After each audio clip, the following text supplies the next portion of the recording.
একজন খুনি হাসিনা রাত তিনটার পরে উনি তাহাজ্জুদের জন্য জাগেন। তো জাগার পরে কি তাহাজ্জুদ পড়েন এই জাতি জানে উনি কোন ধরনের তাহাজ্জুদ পড়েন। আগুনটা কি ওই আল্লাহর ফেরেশতারা এসে ধরাইছে নাকি জিনে? তো প্রথম দায়ী হলো অথর্ব একটা উপদেষ্টা। আপনি আবার মাইক ঘুরাই নিয়েন না। এই উপদেষ্টার যোগ্যতা নাই স্বরাষ্ট্রমন্ত্রী হওয়ার। স্বরাষ্ট্র উপদেষ্টা বুড়ো ভাম, এই স্ত্রী রাখার সক্ষমতা রাখে না, এ রাষ্ট্র রাখবে কোথেকে?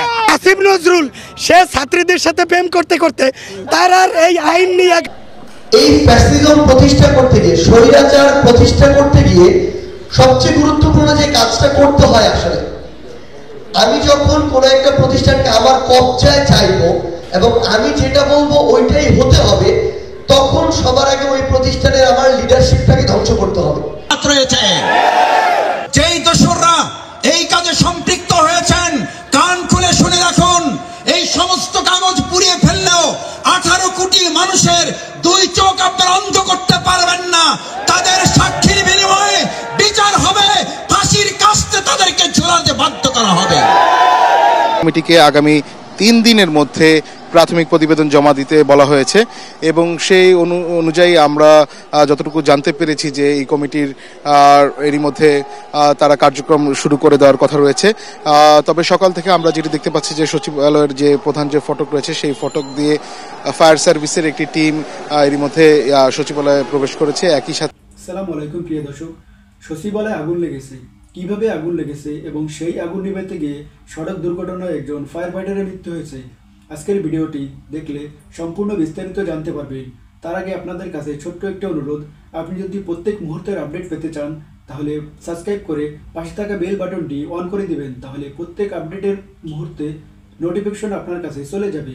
তাই কথা না বাড়িয়ে মূল আলোচনায় চলে যাই। একজন খুনি হাসিনা রাত তিনটার পরে উনি তাহাজ্জুদের জন্য জাগেন। তো জাগার পরে কি তাহাজ্জুদ পড়েন এই জাতি জানে উনি কোন ধরনের তাহাজ্জুদ পড়েন। আগুনটা কি ওই আল্লাহর ফেরেশতারা এসে ধরাইছে নাকি জিনে? তো প্রথম দায়ী হলো অথর্ব একটা উপদেষ্টা। আপনি আবার মাইক ঘুরাই নিয়েন না। এই উপদেষ্টার যোগ্যতা নাই স্বরাষ্ট্রমন্ত্রী হওয়ার। স্বরাষ্ট্র উপদেষ্টা বুড়ো ভাম, এই স্ত্রী রাখার সক্ষমতা রাখে না, এ রাষ্ট্র রাখবে কোথেকে? আসিফ নজরুল সে ছাত্রীদের সাথে প্রেম করতে করতে তার আর এই আইন নিয়ে ঘাটাঘাটির সময় নাই। ম্যাডাম অঙ্ক খুব সহজ, আমি এটা আপনি হয়তো আমাকে পছন্দ করবেন না সাক্ষাৎকার নিতে। আমি ছোট করে বলি যে বঙ্গ মার্কেট আপনার পিছনেই, এটা এখান থেকে 2-1 মিনিটের রাস্তা। রাত 3টার পরে সেখানে আগুন ধরে। আমি মোহাম্মদপুরে থাকি, কৃষি মার্কেটে কোটি কোটি টাকার সম্পদ রাত 3টার পরে তাবলিগের ইন্ডিয়ানপন্থী বাংলাদেশপন্থীরা রাত 3টার পরে মাইরা 4টা নিহত করে, 200 আহত করে এবং রাত 3টার পরে যুবলীগের বলা যুবলীগ রাজহাঁস জবাই করে আরেক মহিলাকে রাত 3টার পরে রানতে বলে, না রানলে সকালবেলা তারা আইনা পুরাই দেয় সেই মহিলাকে। এবং রাত 3টার পরে কিন্তু 7 জন খুন হয় জাহাজে, সবই রাত 3 পরে। একজন খুনি হাসিনা রাত 3টার পরে উনি তাহাজ্জুদের জন্য জাগেন। তো জাগার পরে কি তাহাজ্জুদ পড়েন এই জাতি জানে উনি কোন ধরনের তাহাজ্জুদ পড়েন। ওনার তাহাজ্জুদ হলে সচিবালয়ে আগুন দেওয়া। এখানে মিনিমাম 10 কোটি টাকা কোনো আওয়ামী লীগের দোসরকে দেওয়া হয়েছে রয়ের মাধ্যমে, যে তুই সারা জীবনে পাবি কত 1 কোটি 50 লাখ, আর তুই 10 কোটি পাবি, তোর চাকরি বাকরি দরকার নাই, তুই এখানে এই কামটা করে দে, হাসিনাও ফিরে আসুক, রাজার মেয়ে রাজা আবার জনগণরা দিবে সাজা।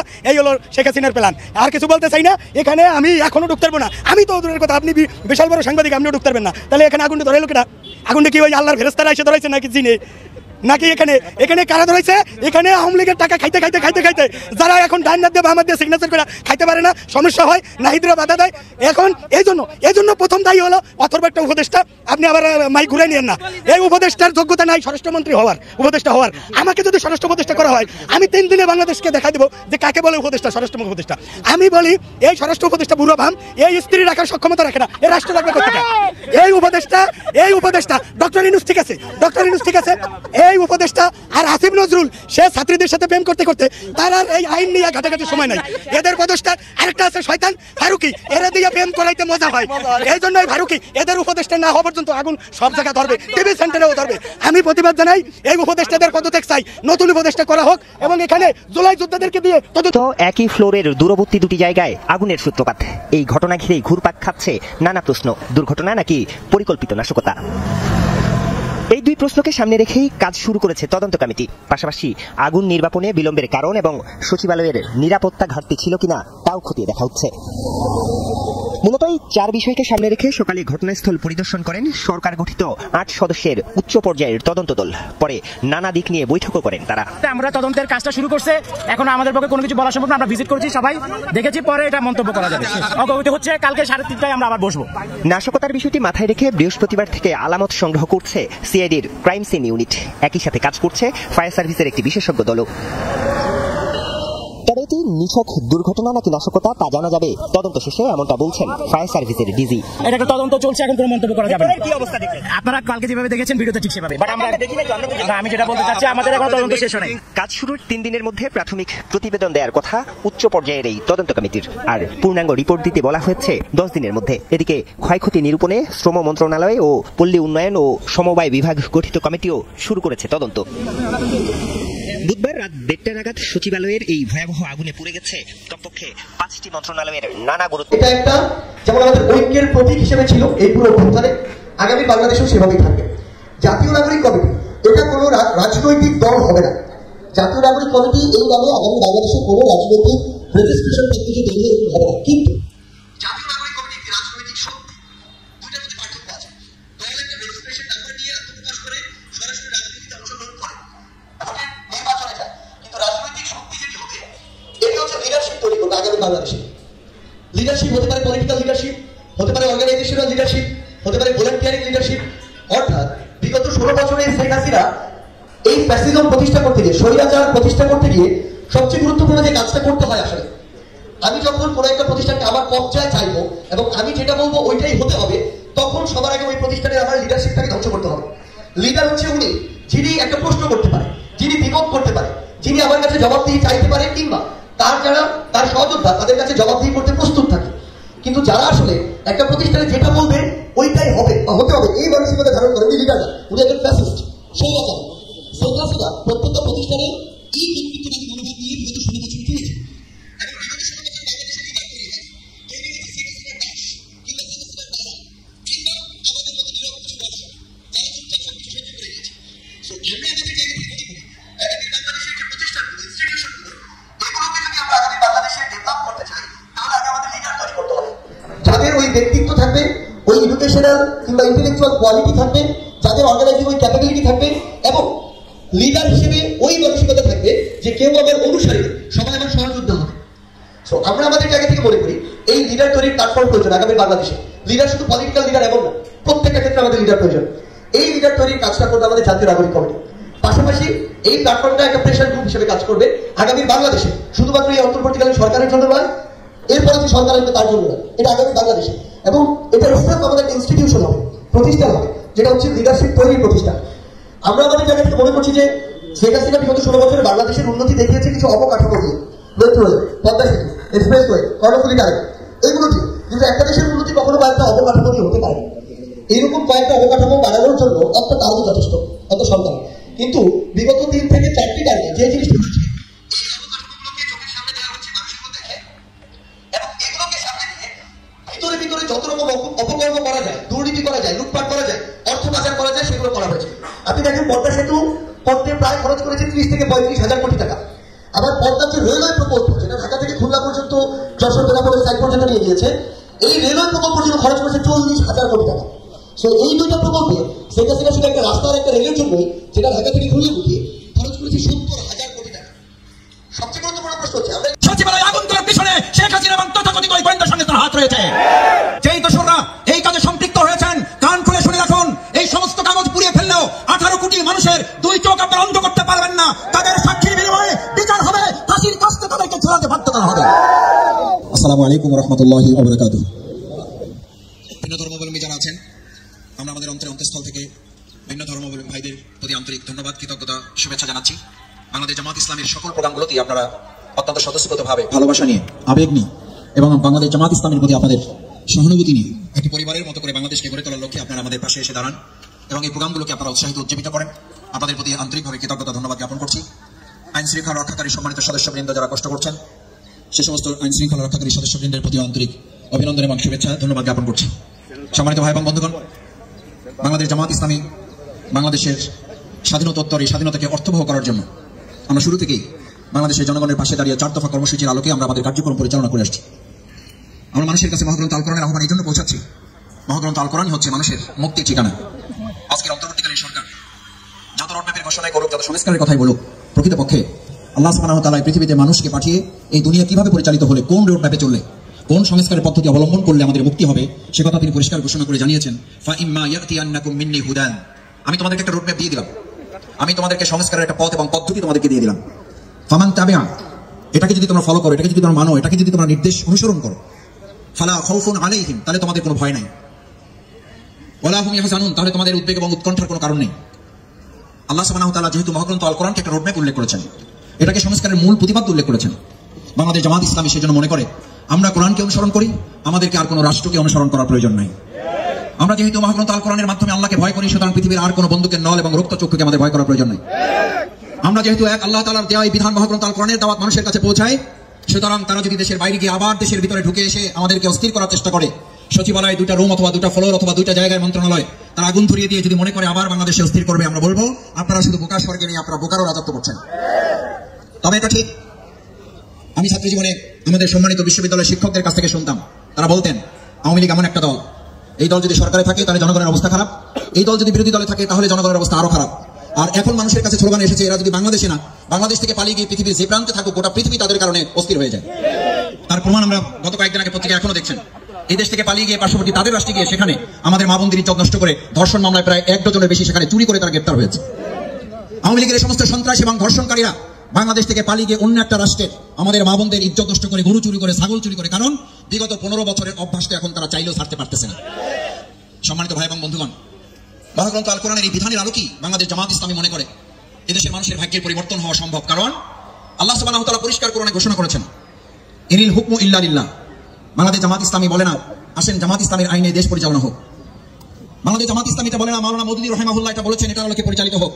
আজকে আমরা যে ময়দানে বসে কাজ করছি, সম্মেলন করছি, আমাদের অত্যন্ত প্রেরণার এবং মর্যাদা বাংলাদেশ জামাত ইসলামী বাংলাদেশের সম্মানিত সাবেক আমির, বর্ষিয়ান মজলুম জননেতা, যিনি বাংলাদেশের গুরুত্বপূর্ণ অনেকগুলো ভূমিকার মধ্যে ভাষা আন্দোলনের অগ্রণ সেনানী ছিলেন, বাংলাদেশের এই তত্ত্বাবধায়ক কেয়ারটেকার সরকারের যিনি রূপকার ছিলেন, যিনি বাংলাদেশের মানুষের ভাগ্যের পরিবর্তনের জন্য ভূমিকা পালন করেছেন, সেই অধ্যাপক গোলাম আজম রাহিমাহুল্লাহর স্মৃতি বিজড়িত অঞ্চল, তার কথার মাধ্যমে তো আমরা বলি না যে আসেন গোলাম আজম রাহিমাহুল্লাহ কথা বলেছেন, তার আলোকে আমাদেরকে পথ চলতে হবে।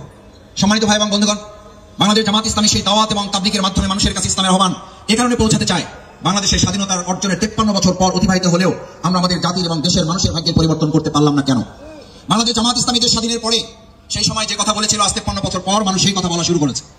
আমরা আমাদের বাংলাদেশকে একটি দেশ থেকে স্বাধীন করে আরেকটি দেশের খপ্পরে পড়লাম, সেখান থেকে আজ আমাদের এই তরুণ ছাত্র জনতা এখন সে কারণে স্লোগান দেয় ঢাকা না দিল্লি, ঢাকা ঢাকা। আমাদের এই সময় সবচেয়ে গুরুত্বপূর্ণ 3টা স্লোগান ছিল, তার মধ্যে একটা স্লোগান হচ্ছে এই ঢাকা না দিল্লি, ঢাকা ঢাকা। কেন স্লোগান তুলতে হলো? এই স্লোগান বাংলাদেশ জামাত ইসলামী সেই স্বাধীনতার সময় তুলেছিল। আমরা এই দেশের মানুষকে সতর্ক করে বলেছিলাম যে স্বাধীনতা আমরা অর্জন করেছি মূলত আমরা বাঘের পিঠ থেকে সিংহের মুখের মধ্যে পড়েছি। সিংহের মুখের মধ্যে পড়ার কারণে বিগত 17 বছরের সরকার বাংলাদেশকে একটা অঙ্গরাজ্য বানানোর অংশ হিসাবে শেখ হাসিনা বাংলাদেশের প্রধানমন্ত্রী না হতে পারার ক্ষোভের কারণে সেই দেশের সরকার মাঝে মধ্যে আমাদের শেখ হাসিনাকে মুখ্যমন্ত্রী হিসাবে সম্বোধন করত, কারণ তারা জানতো শেখ হাসিনা বাংলাদেশের মানুষের নির্বাচনে নির্বাচিত প্রধানমন্ত্রী নন। তারা জানতেন চাপিয়ে দেওয়া একজন রাষ্ট্রনায়ক হিসেবে আমাদের উপরে তাকে বসিয়ে দেওয়া হয়েছে। সম্মানিত ভাই এবং বন্ধুগণ, বাংলাদেশ জামাত ইসলামী সেজন্য মনে করে আল্লাহর জমিনে আল্লাহর আইনের আলোকে যতক্ষণ পর্যন্ত সমাজ রাষ্ট্র পরিচালিত না হবে ততক্ষণ পর্যন্ত মানুষের প্রকৃত ভাগ্যের পরিবর্তন হবে না। আজ পররাষ্ট্রনীতির দিক থেকে যদি আমরা এই কথাটি ঘোষণা করতে পারি, আলা আলাহুল খালক ওয়াল আমর, সৃষ্টি যার আইন চলবে তার, আমরা যদি এই কথা ঘোষণা করতে পারি লা তাখশা ইল্লাল্লাহ, এক আল্লাহ ছাড়া আমরা কাউকে ভয় করি না, এই কথা যতক্ষণ পররাষ্ট্র মন্ত্রণালয় ঘোষণা করতে না পারবে ততক্ষণ আমাদের সীমান্তে আমাদের ভাই বোনদের হত্যা বন্ধ হবে না। যতক্ষণ পর্যন্ত আমরা এই কথা ঘোষণা করতে না পারবে সুদ এবং ঘুষ আল্লাহ হারাম করেছেন ততক্ষণ পর্যন্ত বাংলাদেশ অর্থনৈতিক সমৃদ্ধি অর্জন করতে পারবে না। আজ একটা কথা ফারহান ফায়েজের শহীদের পিতাকে সামনে রেখে বলতে চাই, শহীদের পিতারা আমাদের কাছে যে আবেদন করছেন, যে আহ্বান জানাচ্ছেন অর্থনৈতিক সমৃদ্ধি অর্জনের একটা বাংলাদেশ, যতক্ষণ পর্যন্ত আমাদের ওই শহীদ সন্তানেরা যে স্লোগান তুলেছিল উই ওয়ান্ট জাস্টিস, আল্লাহর জমিন আল্লাহর বিধানের আলোকে ন্যায়ের শাসন প্রতিষ্ঠিত করা না যাবে ততক্ষণ আমাদের এই শহীদের স্বপ্ন বাংলাদেশে পূরণ কেউ করতে পারবেন না। ভাই এবং বন্ধুগণ, অর্থনৈতিক সমৃদ্ধির জন্য তাই কোরআনে বর্ণিত সেই ঘোষণা আমাদেরকে দিতে হবে, আলা তাবজিরু, তোমরা অর্থনৈতিক ব্যয় থেকে অপব্যয় থেকে তোমাদেরকে হেফাজত করো। আমরা বিগত দিনে উন্নয়নের নামে কি শুনেছি? আমাদের একটা পদ্মা সেতুতে যে দুর্নীতি করা হয়েছে, এই পদ্মা সেতুর দুর্নীতি টাকা দিয়ে আরো 3টা পদ্মা সেতু বাংলাদেশে তৈরি করা সম্ভব ছিল। আমাদেরকে উন্নয়নের রোল মডেলের কথা শোনানো হয়েছে, আসলে উন্নয়নের রোল মডেলের পরিবর্তে আমাদেরকে দুর্নীতি রোল মডেলের পৃথিবীকে পরিচিত করে দেওয়া হয়েছে। আমাদের সচিবালয়ে যারা আগুন দিচ্ছেন প্রকৃতপক্ষে শেখ হাসিনাকে বাঁচাবার এবং দুর্নীতি পরায়ণ তৎকালীন এমপি মন্ত্রী তথাকথিত ইউনিয়ন পরিষদের একজন চেয়ারম্যান, তাদের ইউনিটের একজন সভাপতি পর্যন্ত হাজার কোটি টাকার যে দুর্নীতি করেছেন, তার দলিল দস্তাবেজ যা সচিবালয়ে সংরক্ষণ ছিল এগুলিকে পুড়িয়ে দিয়ে তারা শেখ হাসিনা সহ তাদের দোষরদের রক্ষা করতে চান। যেই দোষররা এই কাজে সম্পৃক্ত হয়েছেন কান খুলে শুনে রাখুন, এই সমস্ত কাগজ পুড়িয়ে ফেললেও 18 কোটি মানুষের 2 চোখ আপনারা অন্ধ করতে পারবেন না। তাদের সাক্ষীর বিনিময়ে বিচার হবে, ফাঁসির কাস্তে তাদেরকে ঝুলাতে বাধ্য করা হবে। সাথে একথা আমরাও পরিষ্কার বলি, সচিবালয়ে আগুন দিয়ে যদি কেউ মনে করেন এই অন্তর্বর্তীকালীন সরকার আর আমাদের জুলাই আগস্টের গণ অভ্যুত্থানের আন্দোলনের, বৈষম্য বিরোধী আন্দোলনের অকুতোভয় সৈনিকরা ভয় পেয়ে যাবে, তাহলে আপনারা বোকার স্বর্গে আছেন। কারণ আপনারা জুলাই আগস্টের গণ অভ্যুত্থান শুধু নয়, এখন তো সচিবালয়ে কয়েকটা ফুলের আগুন দিয়েছেন। বিগত 17 বছর আপনারা পেট্রোল ঢেলে ঢেলে বিভিন্ন বাসগুলোতে আগুন জ্বালিয়ে আমাদের ভাইদের, যাত্রীদের, বোনদের পুড়িয়ে দিয়ে বিরোধী দলের নামে মিথ্যা মামলা সাজিয়ে আমাদেরকে দমন করতে পারেন নাই। আপনারা আমাদেরকে আগুন দিয়ে দমন করতে পারবেন না। আগুন সন্ত্রাসী হিসেবে আপনি টেলিভিশনে বক্তৃতা করতেন, আর দেশের 18 কোটি মানুষ জানতো ওই আগুন সন্ত্রাসের হোতা ছিল শেখ হাসিনা নিজে। এই আগুন সন্ত্রাসের মদতদাতা ছিল বাংলাদেশের বাইরের একটা গোয়েন্দা সংস্থা। এখন আমরা দাবি করছি, জনগণ মনে করে সচিবালয়ে আগুন দেওয়ার পিছনে শেখ হাসিনা এবং তথাকথিত ওই গোয়েন্দা সংস্থার হাত রয়েছে। বাংলাদেশ জামাত ইসলামী ইতিমধ্যেই বার্তা দিয়েছে। আমাদের পক্ষ থেকে সংগঠনের সেক্রেটারি জেনারেল অধ্যাপক মিয়া গোলাম পরোয়ার সাবেক এমপি বিবৃতি দিয়েছেন, অতি সত্বর সুষ্ঠু নিরপেক্ষ তদন্তের মাধ্যমে তাদেরকে খুঁজে বের করে আইনের আয়তায় নিয়ে এসে এবং ভবিষ্যতে এরকম আর কোনো দুর্ঘটনা যেন ঘটতে না পারে সে ব্যাপারে সতর্ক থাকার জন্য আমরা বর্তমান তত্ত্বাবধায়ক অন্তর্বর্তীকালীন সরকারকে আহ্বান জানিয়েছি। সম্মানিত ভাই এবং বন্ধুগণ, বাংলাদেশ জামাত ইসলামীর আরো গুরুত্বপূর্ণ 3টি কাজের মধ্যে আমরা সংগঠন, ঐক্য, জাতীয় ভিত্তিতে মানুষকে একত্রিত করে আমাদের এই প্রিয় মাতৃভূমি বাংলাদেশকে 2006 সালের 28 অক্টোবর বিচ্ছিন্ন করে, জাতিকে বিভক্ত করে তারা যেভাবে দেশটাকে দখল করতে চেয়েছিল, সেদিন আমরা সীসাবেলা প্রাচীরের মতো দাঁড়িয়ে থেকে আমাদের ভাইদেরকে হত্যা করা হয়েছে। আমাদের নেতৃবৃন্দকে আমরা হত্যা করতে দেই নাই, আমাদেরকে হত্যা করা হয়েছে, আমাদের অফিসে আগুন জ্বালাতে দেওয়া হয় নাই, আমাদের ভাইদেরকে শহীদ করা হয়েছে, আমাদের সেদিনের পল্টন ময়দানের মঞ্চের ঘরে কাছে আমরা সন্ত্রাসী দৃষ্টি দিই নাই।